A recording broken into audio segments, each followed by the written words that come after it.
موسم کی تازہ ترین صورتحال کے حوالے سے آپ کو اپڈیٹ کریں۔ پی ڈی ایم اے کی جانب سے طوفانی بارشوں کا الرٹ جاری کر دیا گیا۔ آپ کو بتائیں کہ پی ڈی ایم اے نے آئندہ 24 گھنٹوں کے دوران شدید بارشوں کی پیشگوئی کی ہے۔ ترجمان پی ڈی ایم اے کے مطابق مانسون بارشوں کا 7واں اسپیل زیادہ مضبوط ہے۔ ترجمان کی جانب سے بتایا گیا کہ اس اسپیل کے تحت آئندہ 24 گھنٹوں میں شدید بارشوں کا امکان ہے اور بالائی پنجاب میں طوفانی بارشوں سمیت کلاؤڈ برسٹ کے بھی خدشات ہیں۔ آپ کو بتا رہے ہیں کہ پی ڈی ایم اے پنجاب نے آئندہ 24 گھنٹوں کے دوران شدید بارشوں کی پیشگوئی کی ہے اور یہ کہا گیا کہ اس دوران پنجاب کے مختلف اضلاع میں شدید بارشوں کا امکان ہے۔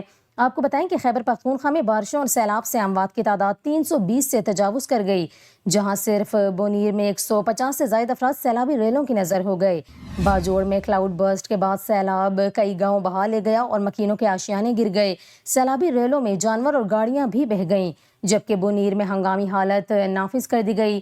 آپ کو یہ اپڈیٹ کر رہے ہیں موسم کے حوالے سے۔ آپ کو بتائیں کہ پی ڈی ایم اے پنجاب نے مانسون فلڈ فیکٹ شیٹ جاری کر دی۔ ترجمان پی ڈی ایم اے کے مطابق آئندہ 24 گھنٹوں میں شدید بارشوں کی پیشگوئی کی گئی ہے۔ بالائی پنجاب میں طوفانی بارشوں اور کلاؤڈ برسٹ کے خدشات ظاہر کیے گئے۔ اس کے علاوہ پی ڈی ایم اے پنجاب کی جانب سے کہا گیا کہ مانسون بارشوں کا 7واں اسپیل زیادہ مضبوط ہے اور اس دوران طوفانی بارشوں کی پیشگوئی کی گئی ہے۔